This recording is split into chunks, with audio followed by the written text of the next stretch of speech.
Thank you, everyone, for your patience. Welcome to Sankofa Video Books and Cafe. Happy MLK Day. We are here to celebrate the life and death of Martin Luther King, as well as, I'm going to say Baba Kymone instead of Papi, but Baba Kymone's book. Bobby Kymone's book is coming out in March, and we are here to celebrate it. Yes, clap it up, clap it up, clap it up. We're so proud. Tonight we are having this event to discuss this wonderful book, Nineveh. I feel like I pronounced that correctly. So, without further ado, Baba Kymone. Oh, excuse me. Thank you very much. So it's interesting. Kymone reached out to me and asked me to do an introduction because he wants to thank me for giving him encouragement. But let's see how many people in the room actually know Kymone. How does Kymone normally introduce himself? An angry black man in therapy. And I love that as a mantra because I know people who said literally him saying that as his introduction inspired them to actually go to therapy. So I love that he does that. But the truth is that Kymone is a focused black man on a mission. And sometimes that mission looks like a book. Sometimes it looks like a theatrical production. Sometimes it looks like traveling abroad and bringing people with him. But the reality is that there's a blueprint to the work that he's been doing because all the people that were in the film that led into this are people he's been working with for decades. And I think that's important, especially for creatives in the room, to recognize we're here to talk about the work of one man, but that one man is surrounded by a community. He's a part of a community. He contributes to a community, and that community contributes back to him. So as you think about your own work, don't just think about your vision. Don't just think about the things you want to do, but who wants to do those things with you? And I think that's super important, mostly because one of my own ideas is that most of the people I know I disagree with about most things. But the things we agree about, we work on together. So 20 years ago, Kymone was the very first member of our board of directors, so we decided to work together. And I've been able to witness things like Where Were You the Night that Michael Jackson died? I've been able to witness things like prison poetry. I've been able to witness things like the Black Love Festival. And all these things he's been doing to fulfill his purpose. His purpose isn't about angry or therapy. It is about him being a black man with focus and a mission. I'm so proud of all the work you've done and the people who've contributed to advancing your vision, your ideas, and how you've allowed those folks to also contribute to expand those visions, those ideas, to make our lives, our communities better. Can we get a round of applause for Papi Kymone Freeman?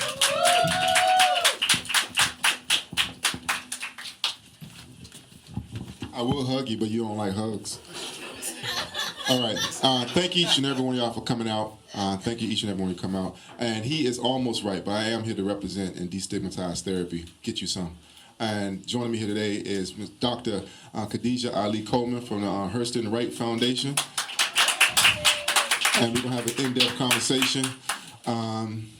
We want to, I guess I should let you start with the question, but let me just tie in with Mazi.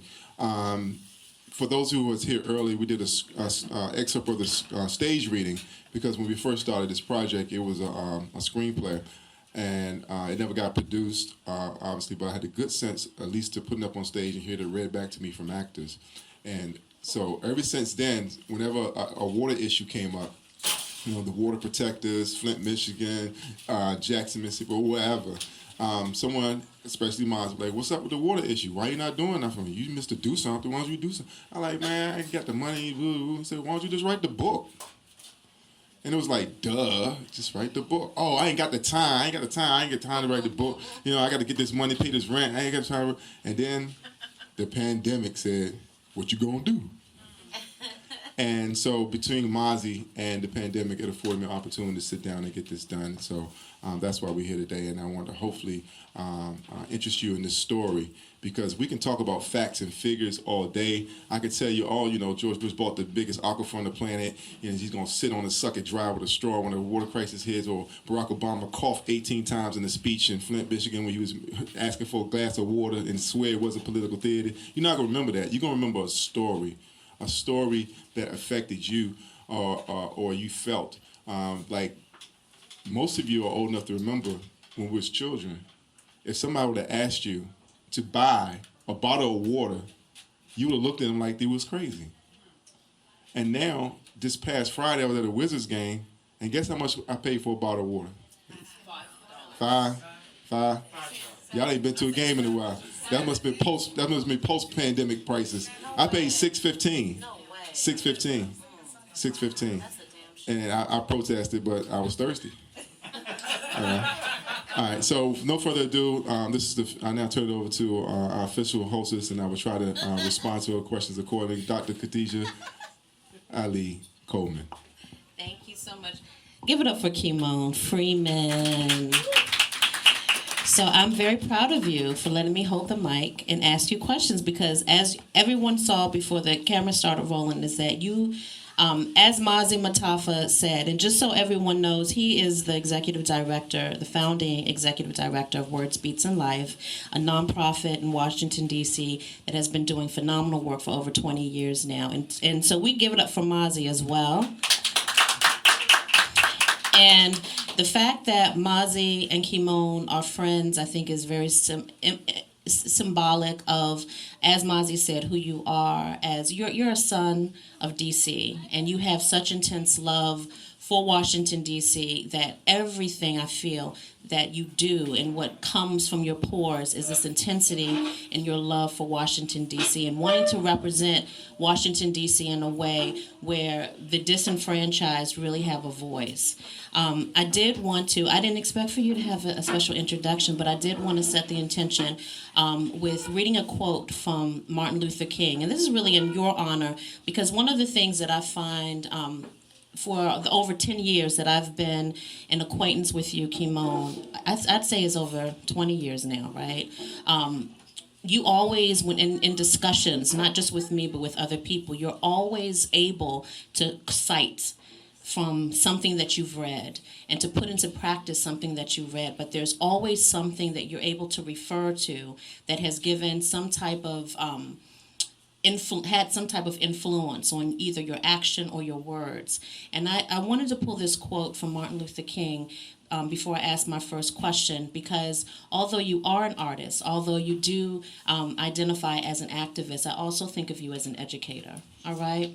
And what Martin Luther King said, education must also train one for quick, resolute, and effective thinking. To think incisively and to think for oneself is very difficult. We are prone to let our mental life become invaded by legions of half-truths, prejudices, and propaganda. At this point, I often wonder whether or not education is fulfilling its purpose. A great majority of the so-called educated people do not think logically and scientifically. Even the press, the classroom, the platform, and the pulpit, in many instances, do not give us objective and unbiased truths. To save man from the morass of propaganda, in my opinion, is one of the chief aims of education. Education must enable one to sift and weigh evidence, to discern the truth from the false, the real from the unreal, and the facts from the fiction. Dr. Martin Luther King Jr., okay? And so that brings to light your novel now, Nineveh. Many people are not aware of what the story is about, but I want you to, before we even go into the depths of the story, we know that is a conflict over water, because that's part of the title. I would like to know, who were your educators? Who were those influences? What was that influence on you to even begin to want to write this story? Okay, well, first of all, we're here at Sankofa Video and Bookstore, who was preparing to celebrate the 30th anniversary of the film Sankofa. Unfortunately, you won't be able to purchase it here in Sankofa because it's now streaming on Netflix, and they got the deeds on that. So you can go to Netflix to check out Sankofa. And because it was a successful film, they took the money and they built this building called Sankofa, and it's also celebrating its upcoming 25th anniversary. So 25 years of Sankofa. Give them a hand of applause. 25 years and we only got one mic, but you know, it is what it is. But I took my first writing class upstairs, and I studied under the tutelage of Mr. Ali-Coleman, and it was a writer's director's workshop. And he gave me the tools that I needed to become a storyteller, a master storyteller. And he really laid down the foundations of developing characters. He's saying your story is not going to register if the characters are not strong. So I wanted to make sure, like writing, I'm an artist, and for me to say that is also as an accomplishment, because years ago I had trouble saying that, and I think sometimes we have trouble claiming something. And for those who are still on the fence, let me say to you, you should pick up a book called The Artist's Way by Julia Cameron. It will help you cross over those troubled waters. Also, a friend of mine, Kokai, has a book called You Are Ketchup, which is probably the next best thing to help you get over those troubled waters. So Julia Cameron, The Artist's Way, Kokai, You Are Ketchup. Shout out. But I'm saying that to say this, is that we have to recognize our power and not wait to be validated. But Holly gave me my wings and showed me the power of the pen. And so in developing my story and those characters, that came from right here in this building at Sankofa. And so that's why I started writing. And that's why we're here today. And that's why we're here today. Had to come here. That's I right. could have been anywhere in the city.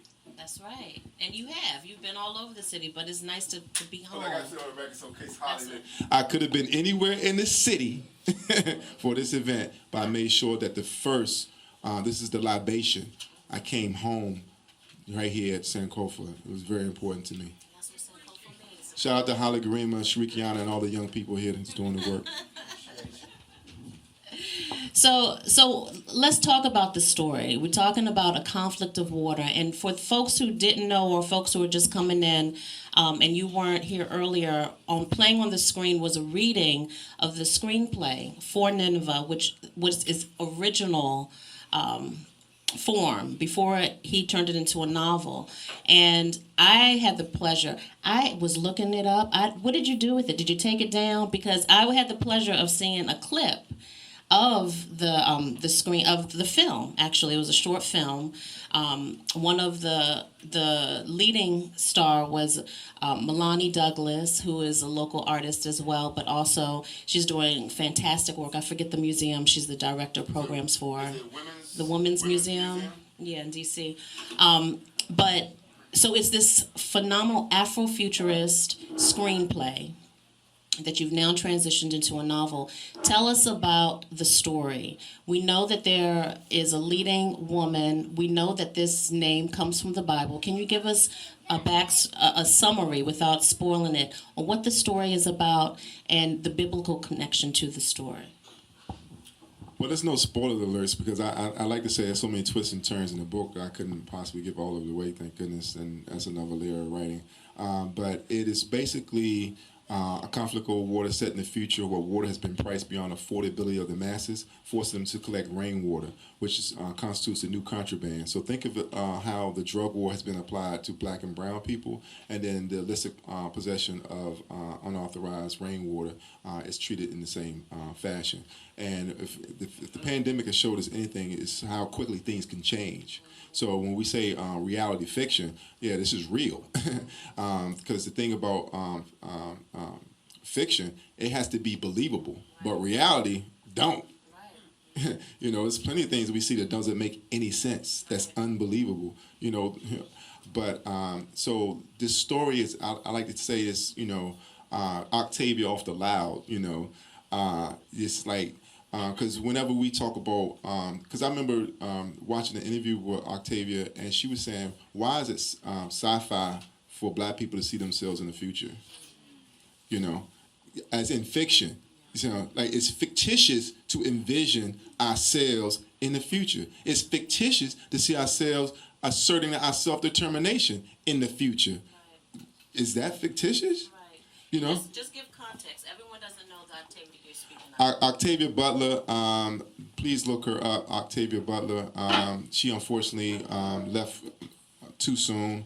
She never became a bestseller while she was alive. She died at 58 alone in her house. She failed the stereotypical death, horrible. Just lay there and die because you can't get up. And they didn't find her for days. So please look her up. But she's getting her flowers now because they typically do that after an artist is dead and gone, and they cannot financially benefit from that, and someone else does. White supremacy. But I think she has a Kindred series out right now. I haven't seen it. Yeah, I deliberately never read any of Octavia's work because I didn't discover her until I started writing this. And then when someone said, "Oh, this is like Octavia," I said, "Okay, I don't want to get overly influenced and start mimicking someone." So what I did do is I studied her. I didn't study her work. I studied her, which means I listened to all her interviews, everything she had to say, what she talked about, what was important to her. And that is the spirit that I think is coming through in this. And I just fell in love with the term Afrofuturism. I just fell in love with it. I think it's a beautiful term. Some people don't understand it. And I said, well, that means we get to define it. What does that mean? It means what we want it to mean. I think we have Black history, but we also need to have Afrofuturism. And so this story, I think, is universal. It's water. It doesn't. What I'm proud, most proud about this story is that it doesn't deal with racism. There's no race in here. It's just the haves and the have-nots. You either thirsty or you wet. You know what I'm saying? It's like one. It's like you have a situation where you have water is required for everything to be made. So if the water is unaffordable, guess what else is? Food and everything else. So now in the new world, where you see obesity now in this country is sometimes looked down on or whatever, unless you Lizzo. But in this story, it's associated with wealth and influence, and skinny people obviously are the opposite. And the Global Water Corporation has taken over because we are now in a post-tipping point of climate change. The polar ice caps have melted. The ocean levels have risen. So now some cities have been submerged and some new cities have emerged. And Nineveh is one of the new cities that emerged, which is not a far stretch because they built Dubai out of the ocean. So Nineveh emerges as the oasis because they have a large untainted water supply. Why was it named that? Nineveh in the Bible is where they was building the Tower of Babel, and they didn't do it for the glorification of God. So God punished them and created all these languages and confusion and divisions and what have you. So it's a lot of source of conflicts came out of Nineveh because of that. So this was centered around the ultimate conflict about the most basic human resource. So that's hence the title. And so Global Water Corporation is ran by Nimrod, because I started staying with that theme. And he's one of those monsters. I hope everybody can get an opportunity to go to NinevehNovel.com and read, because there's excerpts from each character. We introduce each character in the book, and the lady in my life, Miss KB, had the brilliant idea of describing each character with a form of water. Evelyn is a waterfall. Nimrod is like a tidal wave.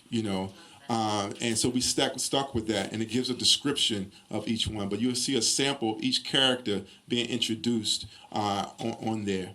And Nimrod's son, Sasir, he's a failed chemist, because what he was able to do, because in order to maintain control, every dictator knows that it's kind of like holding an egg. If you hold it too tight, you'll crush it.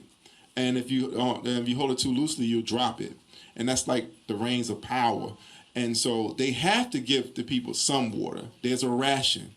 But in order to maintain control, mind control, and compliancy, there's something in the water.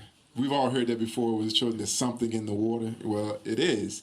So I won't tell you what it is, but it's something in the water, and the sun is the only one that knows how to get to remove the contaminant. And for those that drink it, they're pretty much sedated to an extent. And so in order to stay woke, you have to access rainwater, unpurified rainwater, untainted rainwater.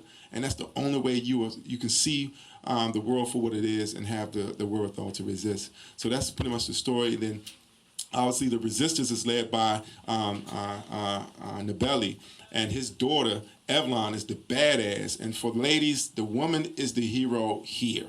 I told you before off camera that I'm all here for a matriarchal society. Patriarchy is a term of white supremacy, and we need to resist all of those factions.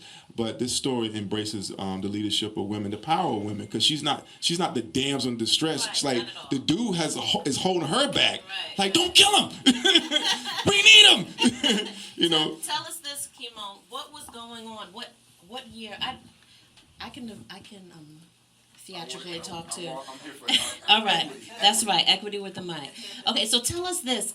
Because I think when I interviewed you for the Black Writers Studio, I was just talking about how oftentimes, even in your Facebook posts, how many people by a show of hands follow kymone on Facebook? It's about 6 people. I see some people not trying to raise a hand, but for the most part, if kymone doesn't piss off at least one person a week on his Facebook page, I don't feel like he's himself. I don't feel like you're right, something's not right. But what no one can deny is that oftentimes you're saying things on your Facebook page or through your art is something very prophetic. And we know that right now, just talking about the cost of a bottle of water at a game, $6, like what in the heck? And 15 cents. Let me get it right, okay? And so we know that this is a very real, this isn't just only fiction. This is something that could possibly be reality. But tell us what was going on. What was the year where this came to fruition in your mind? You knew you wanted to put it down.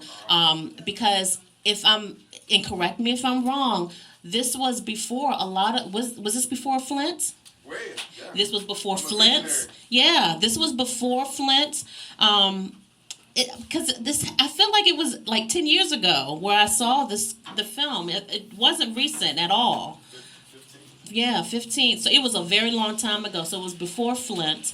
And you briefly talked about aquifers. I would like for you to talk about that information as well, or things that are coming to light in terms of ownership, what aquifers are, how that we have a certain group of people who are purchasing the aquifers around the world. So I asked you 4 questions in one. Do you recall? I want you to start with what was going on when you started writing this. How long ago was this?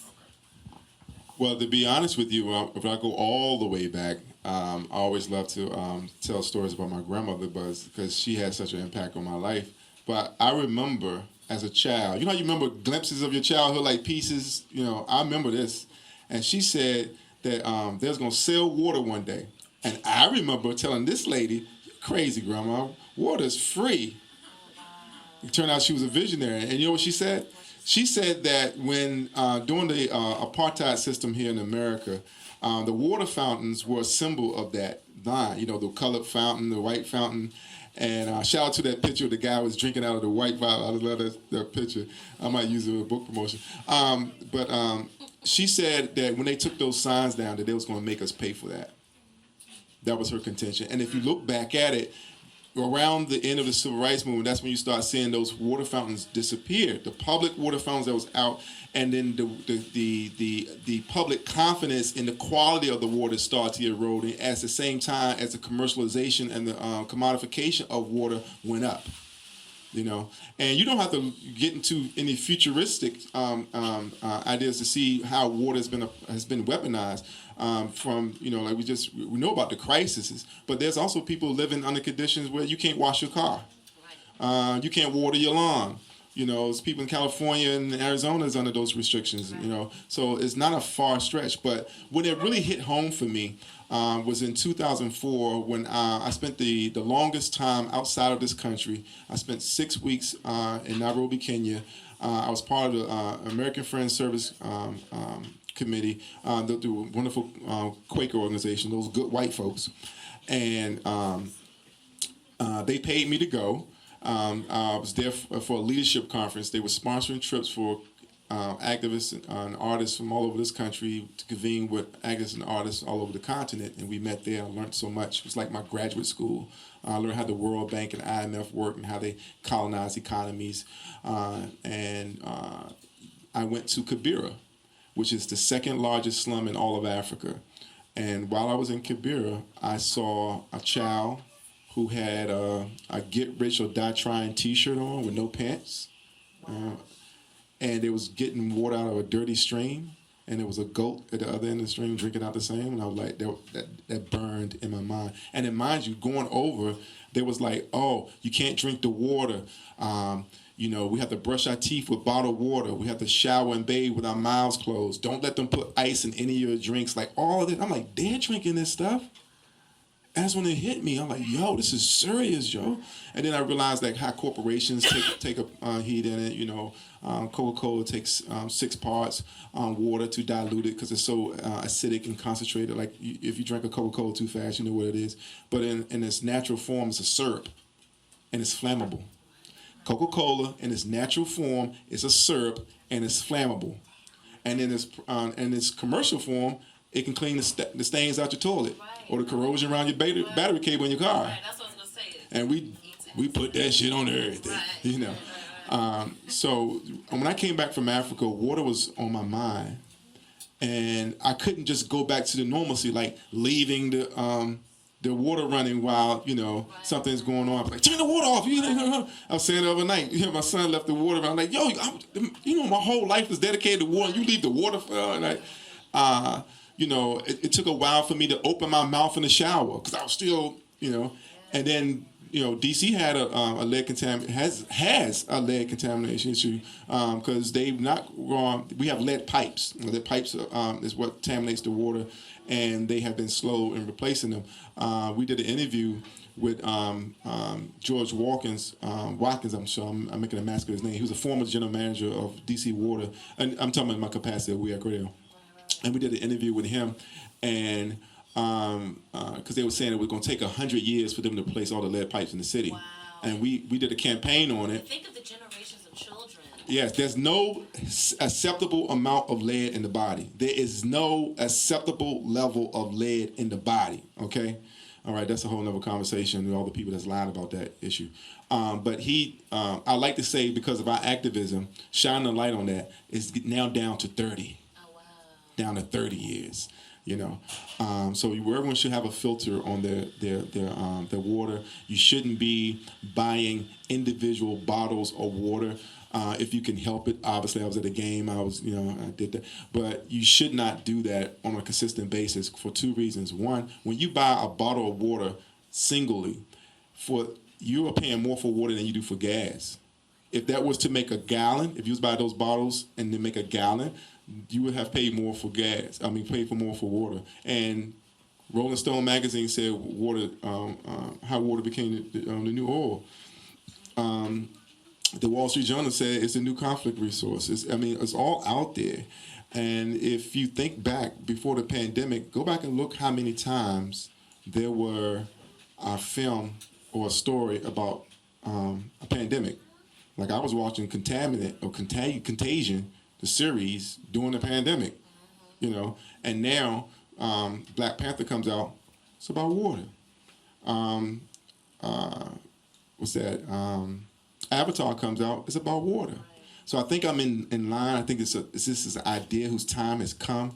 It's a story that's uplifting. It is empowering. When I say about the haves and the have-nots, it really exudes a self-determination component to it, because it's like once you have had enough, then you will do something about it.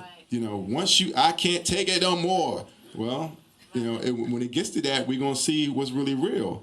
Is your understanding of the aquifers, your understanding, I really was fascinated when we last had a conversation where you know so much about the aquifers in other parts of the world and who owns them. Was that part of your research for Nineveh? And can you share with us some of the things that you found recently and in preparation for writing the book? Let me tell you guys, writing is half reading. Okay, I'm gonna say it again. Writing is half reading. So if you're sitting there, if you're trying to be a writer, if you want to sit there and you're looking at this blank screen, you know, the blinking cursor or a blank sheet of paper, and you're not thinking you have a writer's block. No, you don't. You need to go read. You need to go study your subject. You know, it's gonna come. You just don't read. Writing is an outpouring. Yes. Reading is a taking in. Yes. And if you're not taking anything in, you're not gonna have anything to pour out. Yep. It's just simple as that. And so, I mean, yes, a talent comes in on how good you are with dialogue and that type of thing, and an imagination part. Yes, that plays in. But in its basic form, that's what it is. And so I had to do so much research because, like, for example, Nimrod is a monster, right? But guess what? He loves flowers. Okay? So I had to study all kinds of flowers. Flowers are like fascinating. You know, there are all kinds of flowers. You know, there's flowers that bloom like this, blooms like that. Some flowers are poisonous, you know, like orchids. Did y'all know people have died retrieving orchids? Yeah, because some orchids grow on rocky cliffs. So people have lost their lives retrieving orchids. Only thing you're going to do with a rose is prick your thumb. You know? So that's why orchids cost more than roses. It's an added degree of difficulty in growing and cultivating orchids. And so I had to study that. And then some of his heroes who love flowers, like Louis XV loved flowers, so because he's going to love the same flowers that Louis XV was, and then the reason why, you know. But let me tell you one story out of the book that I'm very proud of. I got something from Ashada Shakur, right? Ashada Shakur, and I'm looking forward to hopefully going to be able to attend the Cuban Book Festival next month with Busboys. Cuba has a 100% literacy rate, by the way. DC has higher than a national illiteracy rate, so put that out there. But everyone's familiar with Ashada Shakur, or do I need to tell that story real quick? Ashada Shakur is a political prisoner, probably was formerly a political prisoner. Now she's an exile living in Cuba, free as a bird. But they broke out of jail. She was a Black Panther, was railroaded for a murder she didn't commit. Boom, boom, boom. But while she was incarcerated, her and another co-defendant were in a holding cell at the same time. And it's unusual for a man and woman to be held and do the ultimate pickup line. Yo, babe, this might be it for both of us. You know, might be the end of the road for both of us. We might as well. And she was like, well, we might as well. Don't know what's going to be the next time. And so they got it in right there in the jail cell. They got it in right there in the jail cell. And a baby was created. Her daughter was out of there. So Evelyn, the hero in our story, she is surveilling Sasir, the chemist that knows how to remove the contaminant out of the water, which is why she can't kill him. And she's observing him, but there's some betrayal involved in the story, as most stories have. And she almost loses her life in a negotiation. Like, she had to agree to something that she ordinarily wouldn't have agreed to if she wasn't under the gun. But her father had already instilled in her mind some Bruce Lee shit, like, be like water. The water takes the form of whatever, you know, it becomes whatever it needs to be in that moment. And at that moment, she needed to be quiet, because the rah-rah would have got her, you know, taken out here. So she calmed herself, became water, and because she had this near-death experience, Bethlehem, which was like her father's number one top trusted lieutenant, whatever, and you know he had a thing for her. She was like, "You gonna want none of this, right?" And so her near-death experience became an aphrodisiac, and she called him, and they consummated their relationship on their roof in a soft, gentle rain, because he told her that she was so unafraid of death that she was afraid to live. You know, like, if the situation's so bad, why would I bring a child into this world? You know, when people say that, and I used to say that, you know, it should never get, if it get that bad, then that means that we have given up on life, because it has what? We have to keep going. Martin Luther King said, if you can't run, walk. You can't walk, crawl, but whatever you do, keep moving. We got to keep moving. Alice Walker, one of my other famous favorite writers, she says that, the greatest power is convincing people they don't have any. And so he convinced her that having children was cultivating your own garden, so that her fire and brimstone is destruction. What are you doing to replace it? Because sometimes, we will tear up the flowers and the weeds because we can't differentiate between the two. And both is destructive. And so that's a scene that I'm so proud of. I'm doing a massacre on how beautiful it was. I had some beautiful words in that space. You're feeling yourself. Yeah, because I'm trying to think like what the man was rapping to this girl. What he say to get some coochie in the cell block, man? What you had to say, So I did my rap. You know what I'm saying? In reverse. You know what I'm saying? I put the woman, because fellas, y'all know we don't get none until y'all say so. Give me the mic. Hold on. Women decide when that happens. And she decided at that moment, that's when it's going to happen. He been chasing her. She almost get killed. Now she wants some. Tell him to give me the mic. So I'm just proud of that scene. It's my love scene. So I think at this time, you think this is a good time to take some questions from the audience? Sure. I think this is a wonderful time. If they are able to come up here so they can be part of the discussion on record. Okay, and I know it's a lot to have to walk towards, so if you can walk here, I'll pass you the mic. But we have a question right here. Just line up right here. Yes, peace and blessings to all the beautiful minds in here. I'd like to know how long you've been working on this book. I went to Nairobi, Kenya in 2004, spent the summer there. I came back.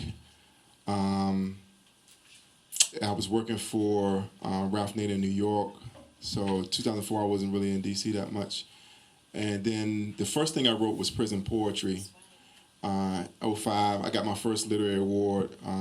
Way to go, boy. Was that the Larry Neal? The Larry Neal Award, the highest award the city gives you. I only got third place, and there was a tie for that.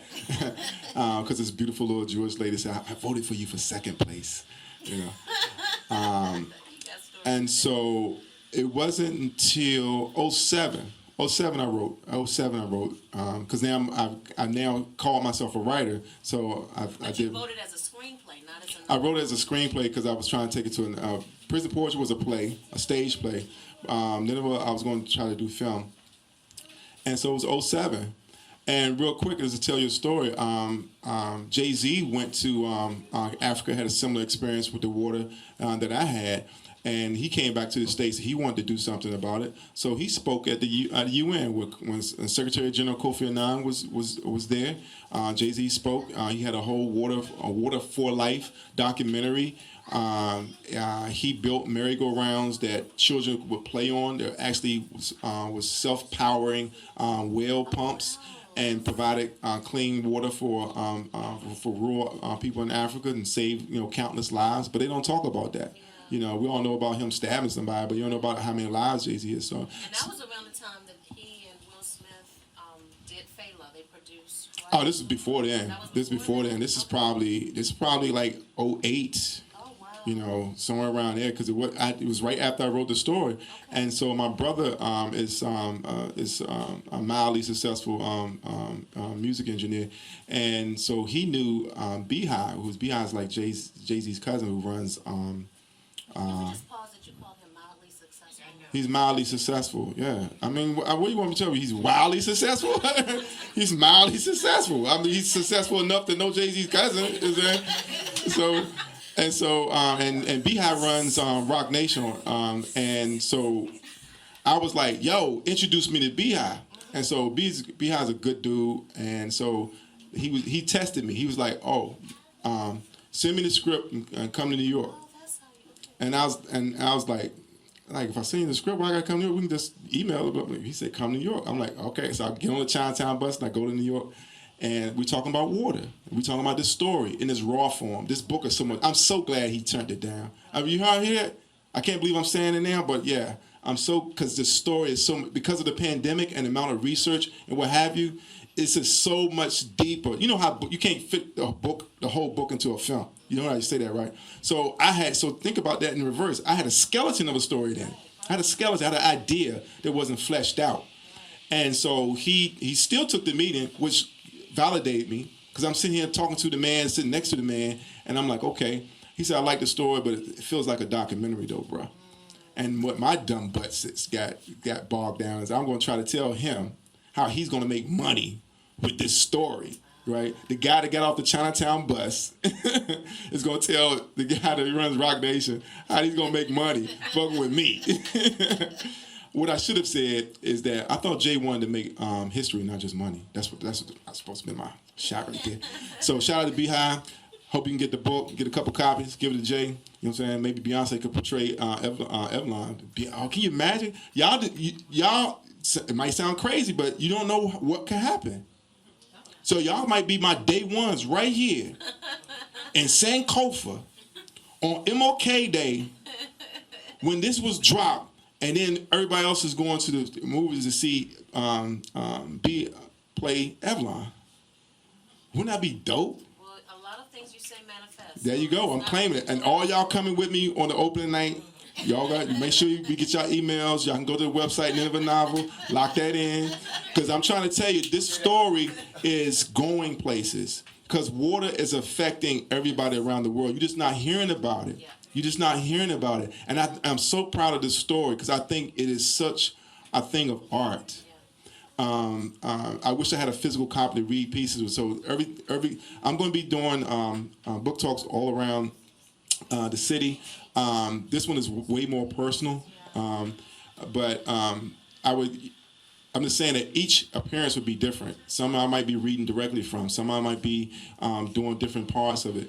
But it's different aspects of water that I want everyone to educate themselves about. But again, it's all about the story because the facts and the figures is not going to stick with you. It's what you remember. Right. It's what you remember. And I like to think that I've written some characters and a captivating story that they can remember.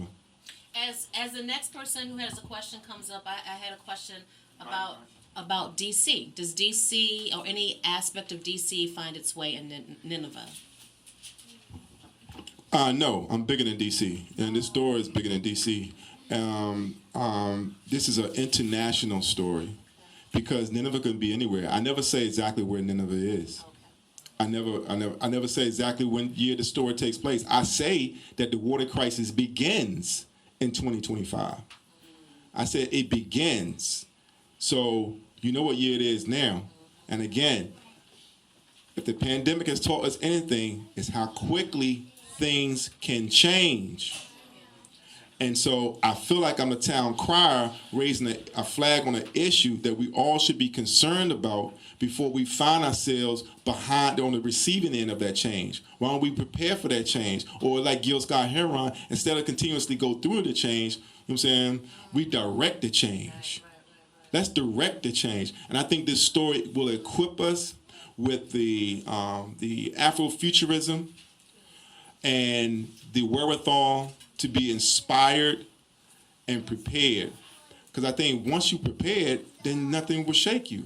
You know, it's like if I'm studying self-defense and someone touch me, I ain't gonna scream and freak out. I know what to do, or I might just go ahead, because I know what I'm capable of doing. I think this book is full of inspiration, and I'll give y'all a little cheat sheet. Oh, we got somebody. I thought we had somebody for questions. I got a little cheat sheet. I have been collecting quotes for the past 20 years, and almost a piece of every one of those quotes has found their way in it. These quotes that have been like Flintstone vitamins getting me through my days have found their way in here. Wow. And it's weaved in. I feel like it's poetry all the way through the book. I'm so proud of the story, and I hope y'all will enjoy it as well. I hope you get an opportunity to read it and share it. I look forward to seeing it on the shelves here and other places. But I really want to hear the discussions that result out of it, because everyone needs to know one book can transform a person. It's all about finding the book, matching that right book with the right person. And I think this is a story whose time has come. I do sincerely think it is worthy of a film. and we want to see how far it goes. But I'm going to take it under my arm and carry it as far as I can, and I want everyone to walk out of here feeling an inch taller and a little bit more concerned about the conservation of water. Can everybody say water? Water. All right. Now, if you can use that in your regular daily talks, and you're saying water, people gonna look at you different. They're gonna ask you smart, because that's putting a little stank on it. Because we need to value it. We need to value it. And water is life. That's a slogan of DC Water, but it's so basic. You can only you know how many days you can go without water? Water. Does anyone know? You can only go 3 days without water. Isn't that miraculously that it's 3? 3 is a significant number. Man, woman, child, sun, moon, star, snap, crackle, and pop. When you're trying to undertake something that's bigger than you and you need some help, what do I do? On 3. Everyone says it. No one taught us that. You know what I'm saying? On 3, and you only can go 3 days, bro. 3 days. You can go without food for a minute, but 3 days, bro. And we have so many people that have all kinds of health problems because they don't drink enough water. So I want to see more of y'all carrying your own water bottles, buying less singular bottle of water.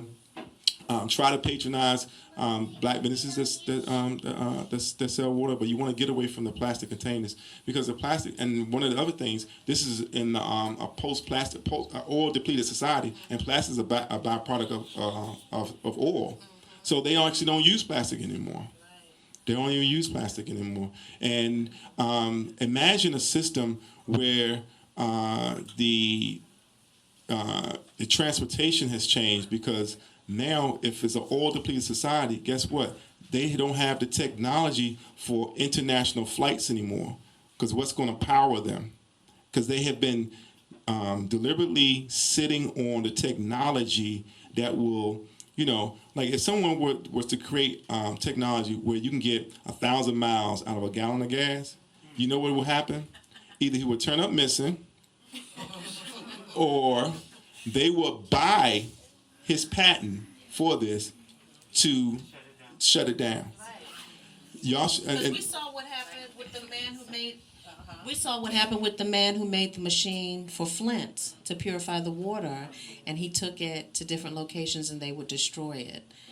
So everything you're saying, I totally believe. One of the things that I love watching you when you talk about this book, but also when you talk about its connection to the environment.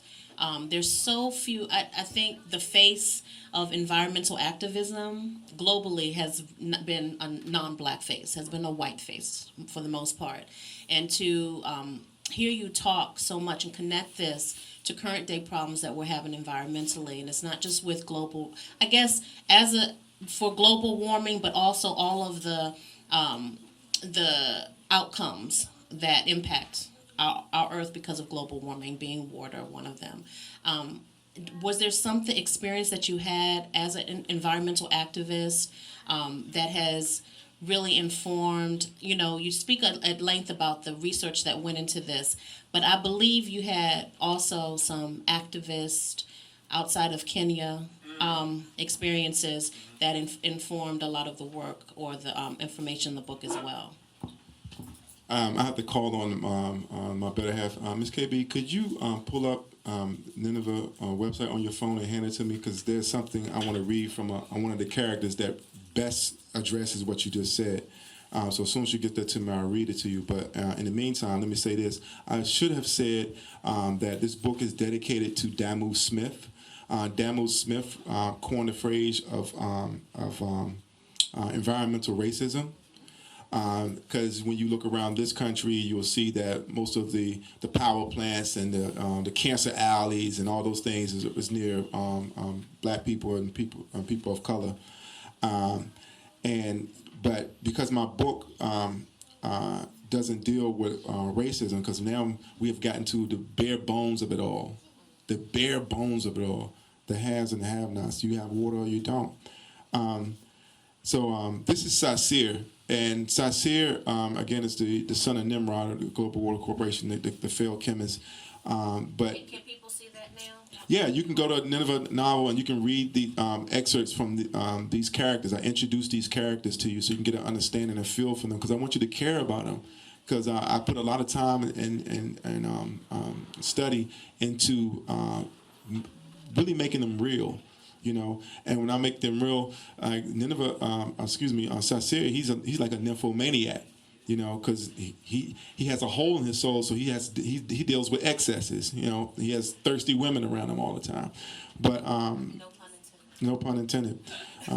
You know, that sound like Morris Day. I got a brass water bed. So this is what Sasir had to say when he was talking to Canaan, that he deems to be a monster. He says, "When I was a child, I dreamed of monsters. Usually it was my mother that rushed to my room when she heard my screams to console and comfort me. But one night, my father came. He didn't console or comfort me. He asked me what scared me and what kind of monster it was. He said that the fear of zombies means the fear of the masses. He said fear of vampires means the fear of the elite. I told him I didn't know what kind of monster it was because I always wake up when it grabs me. He then told me that monsters do exist, but they are too big to fit under my bed and far too few in number to be truly dangerous. More dangerous are the functionaries ready to believe and to act without asking questions. You, sir, are one of those real-life monsters." And so I said to say this, like, we're dealing with, you know, monsters in the real world. You know, there's people that's destroying the planet right now. We don't have any challenge for them. You know, we talk about climate change as if it's something that's going to go away. You know, like you know, in January and it's warm outside. Oh, it's a beautiful day. No, it ain't. Something wrong. You know what Prince say? Sometimes it snows in April. I just want to share one more quote from you, because I had the fortunate pleasure of getting to meet Shaka King. And for those who don't know, Shaka King is the director of Judas and the Black Messiah, the Oscar-winning film, Judas and the Black Messiah. Daniel Kaluuya won his Oscar portraying Fred Hampton. So Shaka King wrote a blurb for the book, so I'm so proud to have his words on the back of this book. He goes on to say that there is great utility to escapist art, but this novel threads the needle pretty damn well by refusing to not acknowledge trauma just to make a piece of entertainment. And that's pretty much why Evelyn didn't want to have children, because she had a traumatic childhood. Because I stole that idea of her procreation at that moment from Ashada's moment of procreation, that was incarcerated. I named her mother Ashada, and so her mother, she has a flashback. She's like 13 years old. Her mother was running a clinic, and the clinic was to assist women in birth. And for those who don't know, D.C. is the most dangerous city for a black woman of any social economic background to give birth, and that's reality, right? It's unbelievable, right? That should be unbelievable, right? Because would you imagine that a black woman is mayor of a city that has billions of dollars of surplus and is at the same time is the most dangerous city for a black woman of any social economic background to give birth? You know? See, if I put that in fiction, you wouldn't believe it. See, fiction has to be believable. Reality doesn't have to be. Reality doesn't have to make sense. Then I think that doesn't make sense. So her mother, Ashada, runs this clinic assisting births. And the reason why she does that is because they put these RFD chips in the babies so the government can track you. And so when you're born in her clinic, you don't have that chip. All right. So her clinic gets raided during a birth. And they're trying to arrest her. Evelyn is, like I said, is a child. Her mother had told her to go in the back to get a pan of water, because they have their own pump. And so she comes back and she's standing behind. You remember those? I'm older than most of y'all, but y'all remember the little bees that be in the doorway? So she's standing by the bees, so they don't really see her, but she's clearly seeing them, and she's holding the water, the pan of water, and she's trembling because there's guns, and her mother, and then the woman is still in stirrups, is screaming, and it's not because of labor pains, and they're reading her, the statute while she's being arrested, and she says, "Please, let this child and his mother go home, and I will gladly go with you," right? And it's like, no, the baby's gonna become a ward of the state. You and the mother are under arrest, and da-da-da. And her mother, I guess, had reached, when we said had it up to here, she reached the end of her rope, and she felt that this was a good enough time as any to let go, and so she. It's emotional when I think about this scene, is that she gingerly wraps the child, wipes the blood off the child, cleans the child, wraps it in the blanket, and she puts a live grenade in the baby's blanket, and she hands the baby to the security forces. And they realize too late what was really happening when she smiles and she has the grenade pin in her mouth. And so, I think we should leave it there. Let's go there. Leave it there. hold on. I just think she had a traumatic childhood. So, So you have a question? Okay. Oh, just a simple question. Is the book of, content for a high school student? absolutely, So I could use it for my high school students? young and young adult readers. Okay, because I'm tired of Shakespeare. Every year Shakespeare. To be honest with you, to keep it 100, if I had to choose, with this book becoming a film and Beyonce portraying Evelyn, or it's becoming required reading in all the schools for all the children, I'm going with that one. Because you know why? It's going to have a bigger effect as far as transformational. And I've seen it. We have some of you from porn programs at Manbury, some of you from program at We Act Radio. We have a community garden and blah, blah, blah. And when they first get there, they be like, man, I want to water the garden, get my J's dirty. You know what I'm saying? Or you want me to sweep the block? What I look like? And then that's the first week. Then by the third or fourth week, they're like, yo, did y'all water the watermelons? I got it. Dude, you throwing trash on the ground? Did you not just see me sweep this block?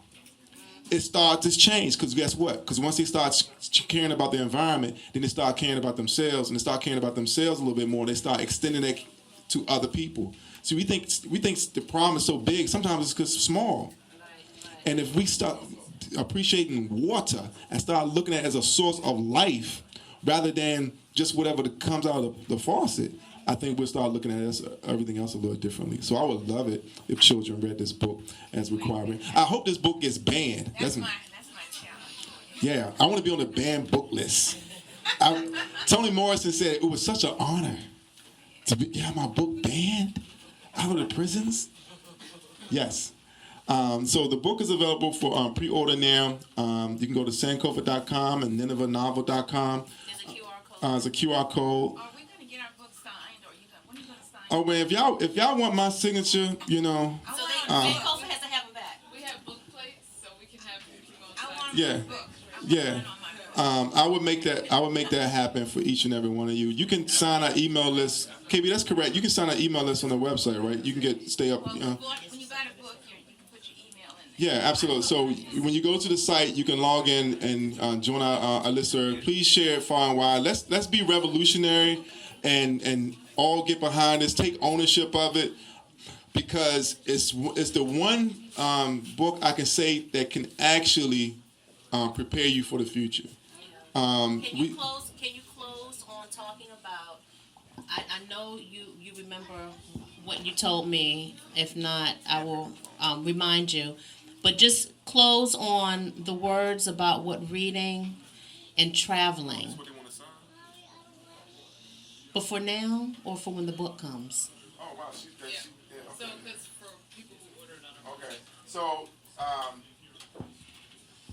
they're so organized here at Sankofa, doing the best they can with one mic. Incredible work.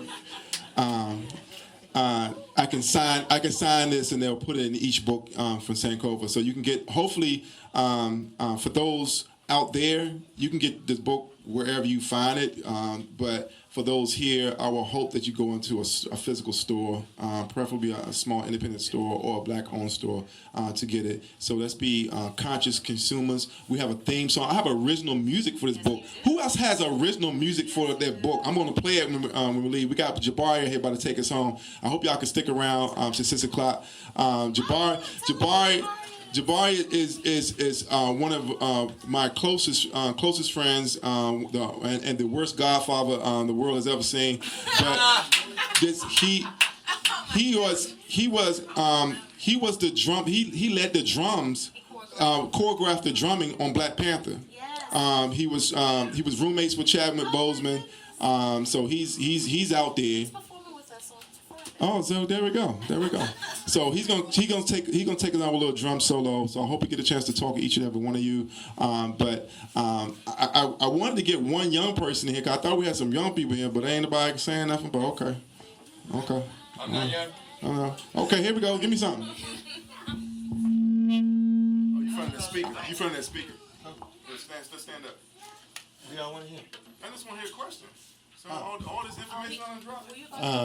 Yeah, no. I think it's pretty amazing what you've been explaining, and so I guess the only question that I have is, as far as your process, right? When you're making music or you're making a program, it's a different mind.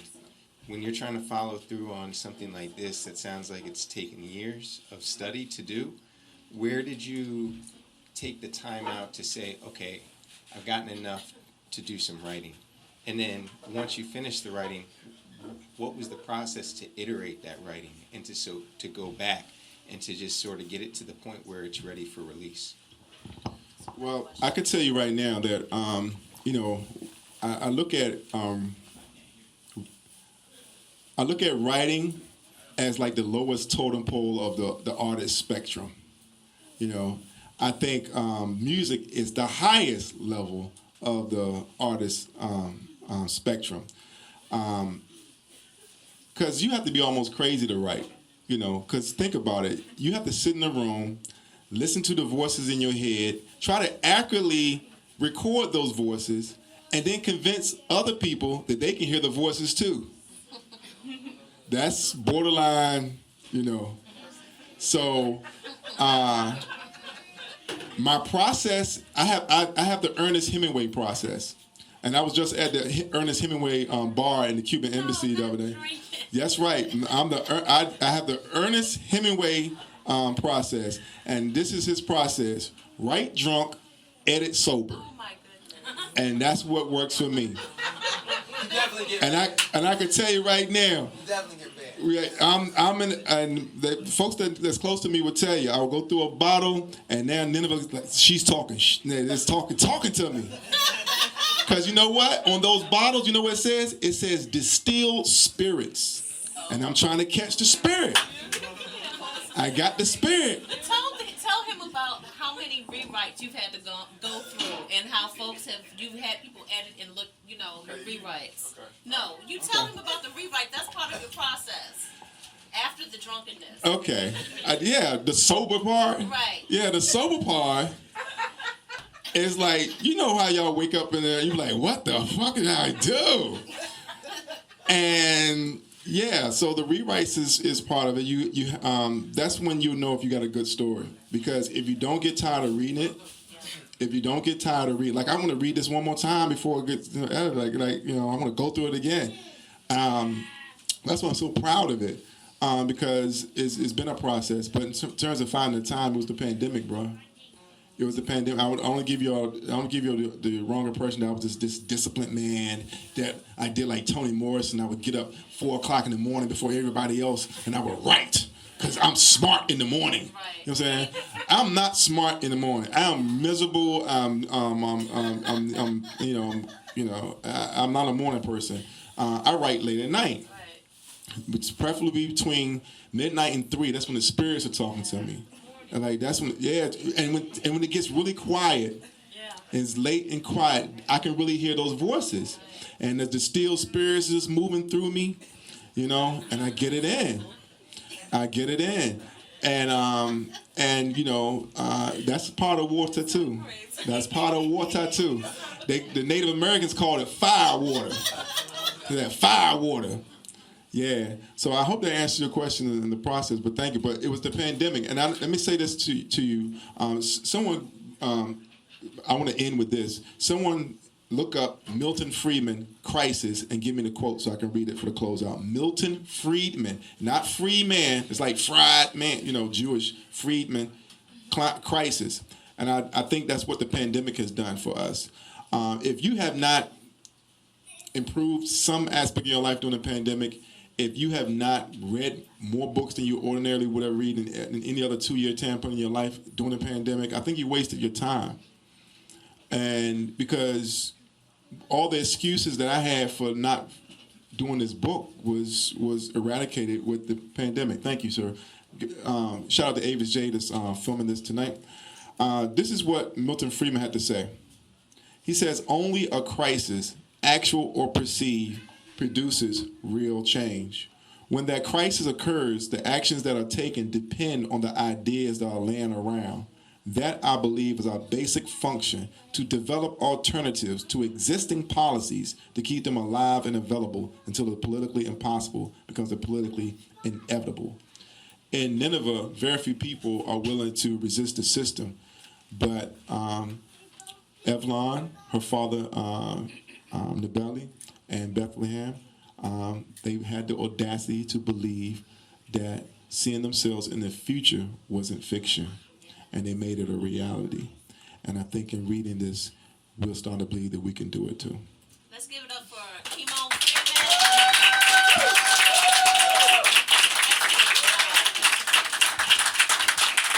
Now we can bring Jabari Exum up to do his thing or rock us out. And hopefully y'all can stick around to 6 o'clock, because when he's done, I'm going to debut the original music for Nineveh, and I want to get a thumbs up or thumbs down from you guys. And you can also subscribe to We Act Radio's YouTube channel. You can see it whenever you want. All right, Jabari Exum, the drummer extraordinaire.